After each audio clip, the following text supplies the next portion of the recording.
Alert. Laborer needed for waste removal. Residential block D.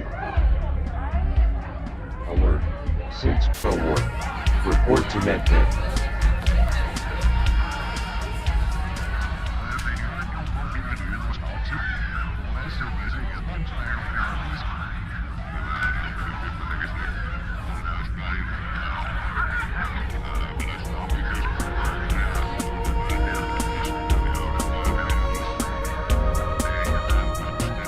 Well, hello you bearded bastards, and welcome back once again to Aelgarau, Redvault.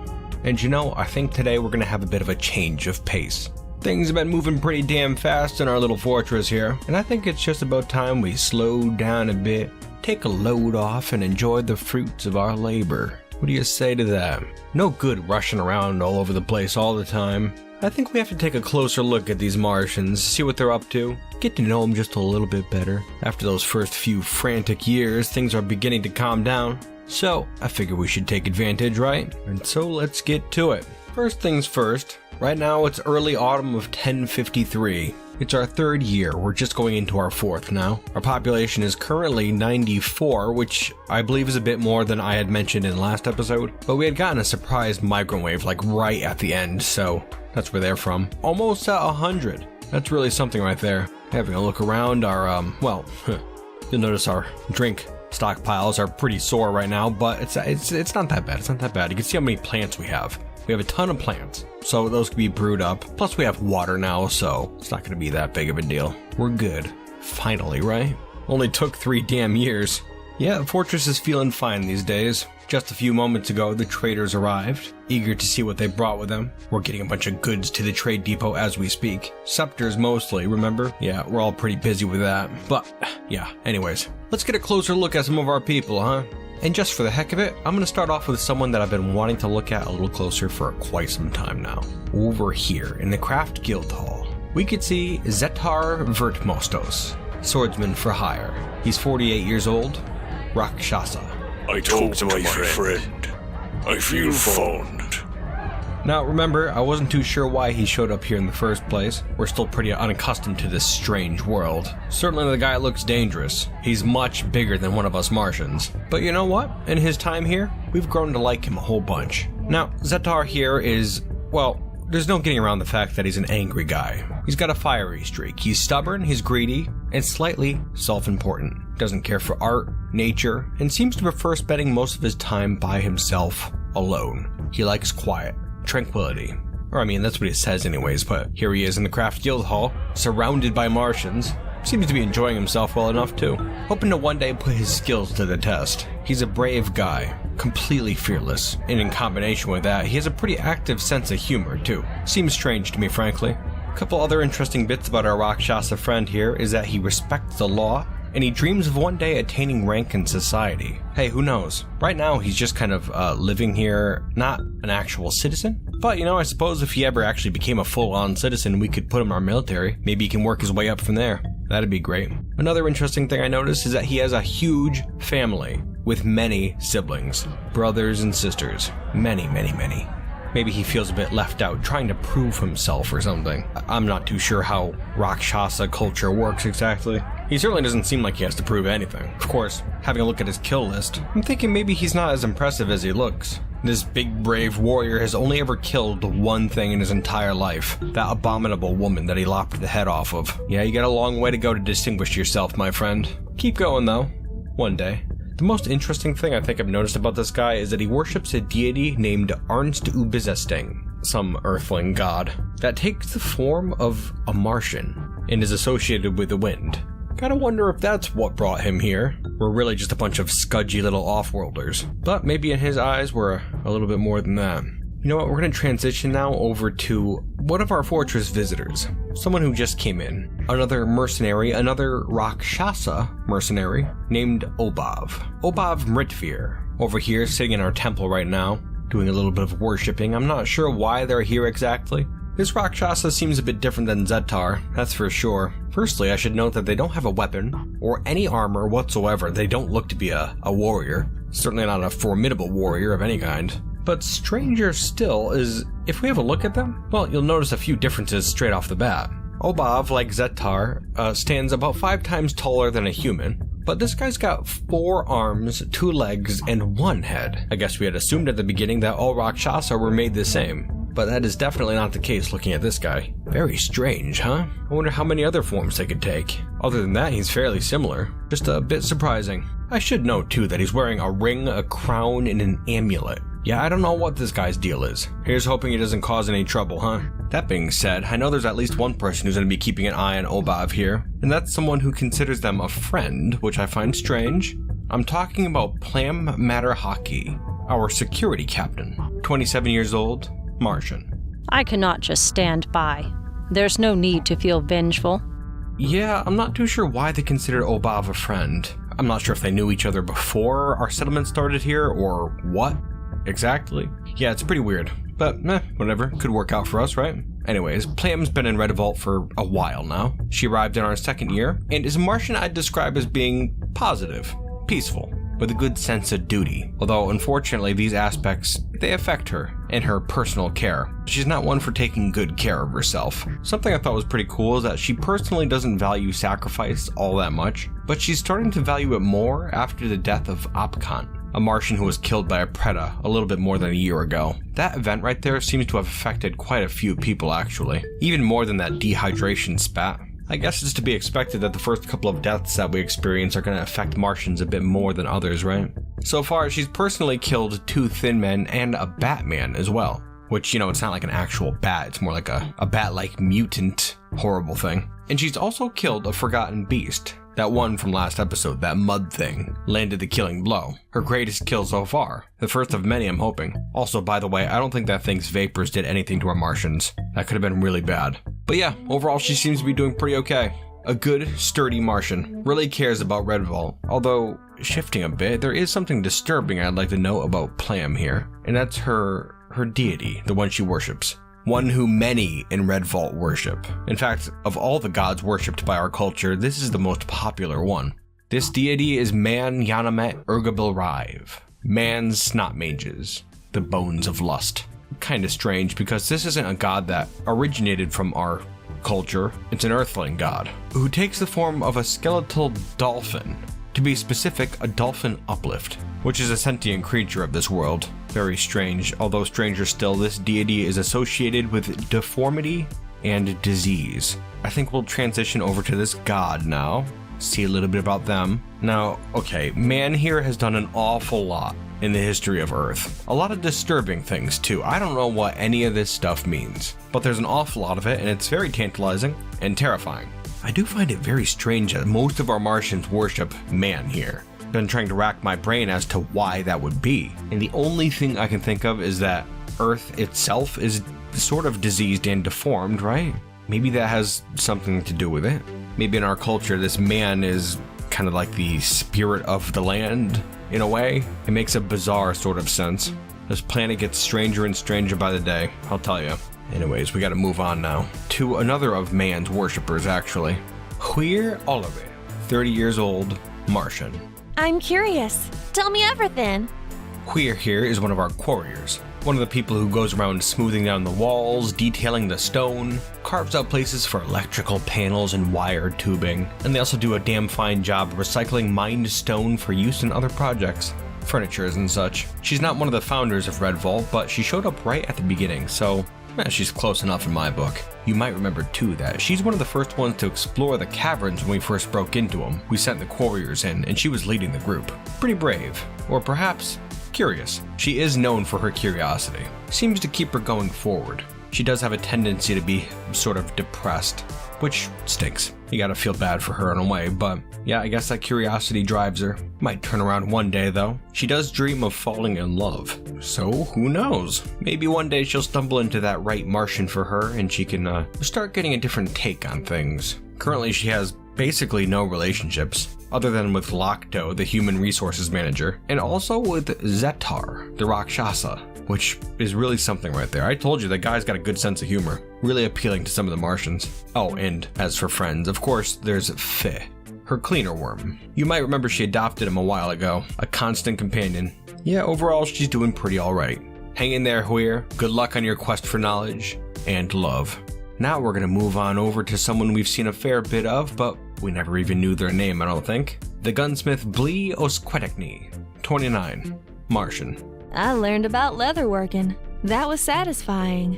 Blee here is a founding member. She's been here since the very beginning, came here with Charo. Also, yes, she is a gunsmith, and it's only taken her 2+ years to finally be able to ply her trade.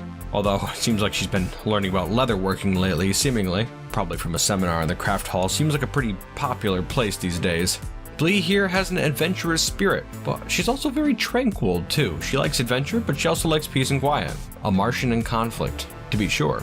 Actually, more to that point, since coming to Redvault, her views have changed to make her think all forms of war are repellent, and that peace and harmony are the highest ideals. Now, once again, she is a gunsmith, so I imagine this must make her feel awfully conflicted. We just keep telling her though, it's what you have to do, you gotta make guns, we have to be able to defend ourselves. It's not so much about war as so much as defense. I don't know, hopefully she can get over it. Now, something that's pretty cool, I think, is that Blee here has just entered a new relationship with C, the Scrapper, a somewhat testy Martian. Really hoping it works out for these two. It's good to see some of our Martians getting together. It's a signal of a peaceful time, I'm hoping. Now we're going to move on to another Martian who was enjoying that leatherworking seminar as well. Another of my favorite Martians, the head doctor, Sinks Bawar, 35, Martian. I learned about leatherworking. That was satisfying. She's best described as being a Martian who does her own thing. Easygoing, lightly narcissistic, but she's also got a humorous streak that others find quite endearing. Like her friend Blee, she also finds war distasteful and sees those that engage in it as fools. It's bound to happen as a medical professional in this blasted world. Actually, just noticing now that she is friends with Blee, Blee's boyfriend C, and Zetar. Looks like these four are forming a little friend group.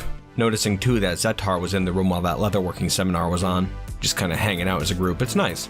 Again, another sign that things are getting peaceful around here. Sinks here dreams of one day creating a great masterpiece, which I imagine is going to be difficult given her medical duties, but who could say? Might have to give her some downtime from the task. And also, before we wrap up with her, I have to mention Lit, her nothing pet that she adopted when it was very young. The thing is now full grown and doing very well. Moving on now to our former site manager, we have Suino Veneno, 37, Martian.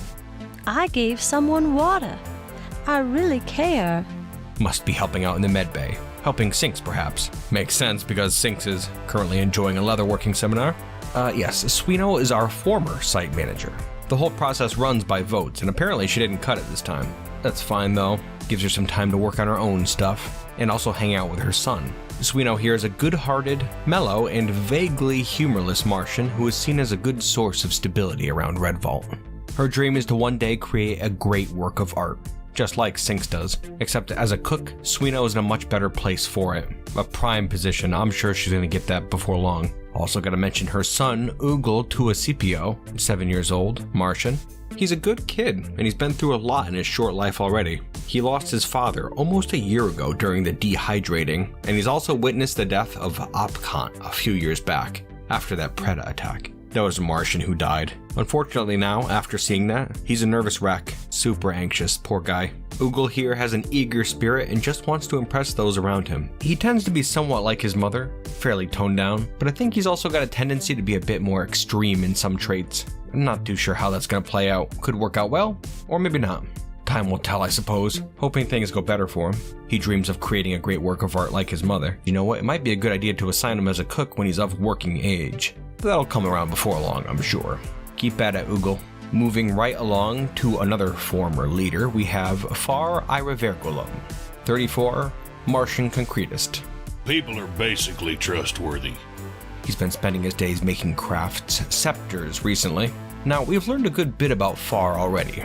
He's quick to anger, dislikes trade, and is uncomfortable about people from different cultures. You know, it's a pretty distasteful guy when you get down to it. Though, we may not have known that he is very trusting of people. I'd say that goes against his uncomfortable trait.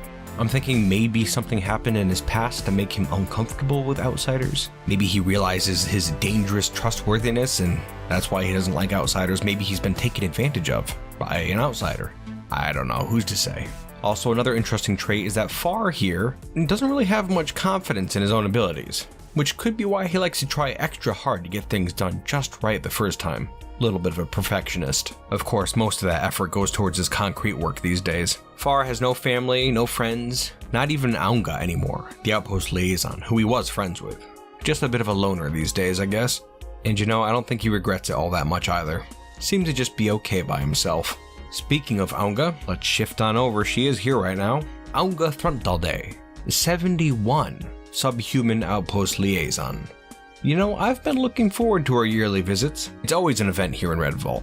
You know, going back to that age, 71, she's much older than I thought she'd be. Most of the adult Martians in Redvault are in their 20s or 30s. I don't know how long subhumans live. Could be a very long time, or maybe not very long at all. Compared to Martians, she's old, I know that much. You know, I had a little look into her past, and, well, I found some interesting stuff in there. I was pretty shocked to see that she got her position as outpost liaison at, 5 years old. She must be pretty qualified for the task, I'd imagine. From there, she had a string of relationships and children, 2 daughters and 2 sons, and currently she's involved with Zargu Abichuk, who she's been with for about 17 years. She's got no children with a guy, and at her age, I don't even know if it's possible.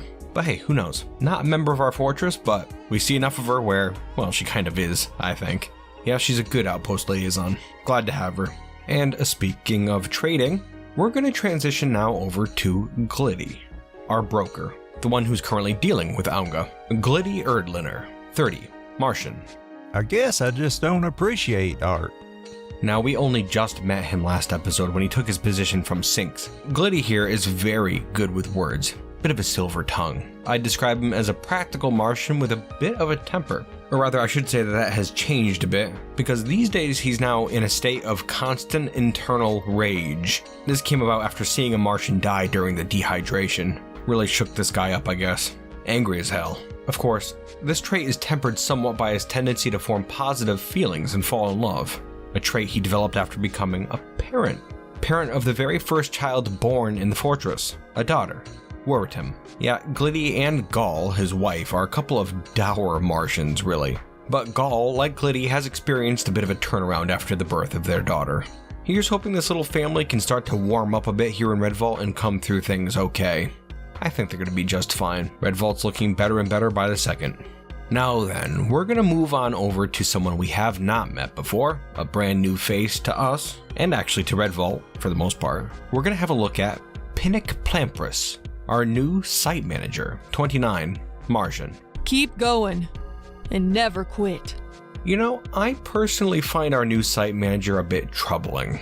More troubling than Far in some ways. She's a new arrival, a fresh face here, came in a recent migrant wave, and yet she's already worked her way up to site manager. Pinnock here is a Martian who's going to act boldly whether they know what they're doing or not. This is what I'm afraid most Martians like about her. More often than not, she acts without any deliberation.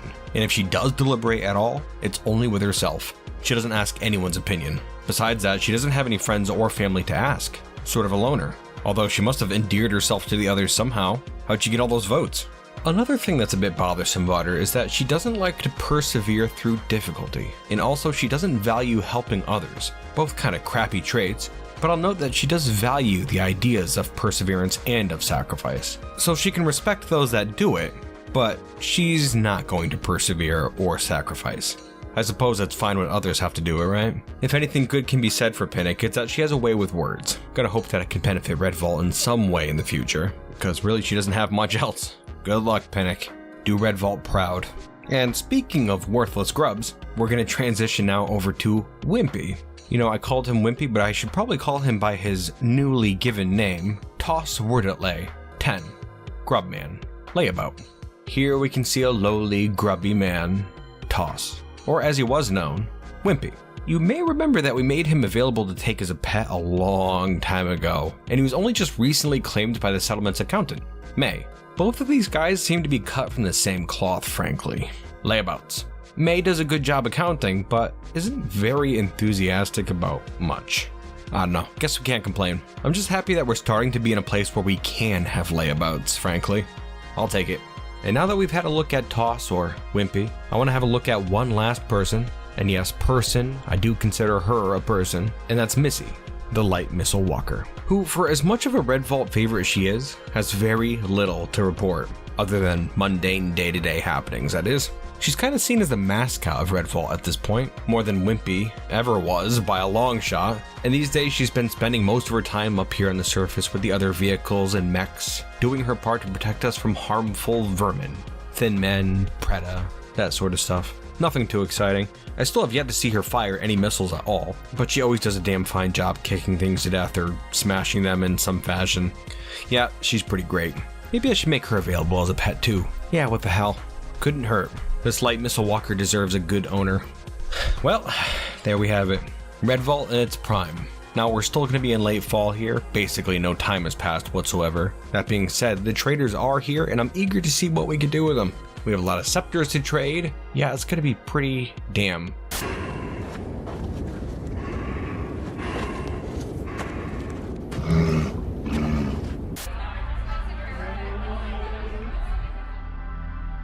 Water secrets report to patrol.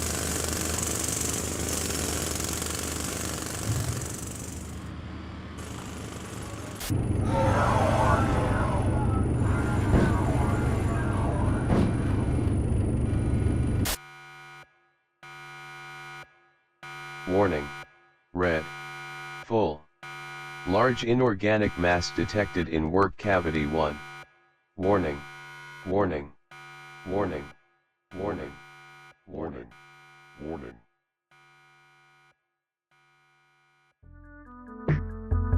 Hey, how's it going? Just gonna do some talking about behind the scenes things. Yes, I did leave you off on another cliffhanger there. I love it.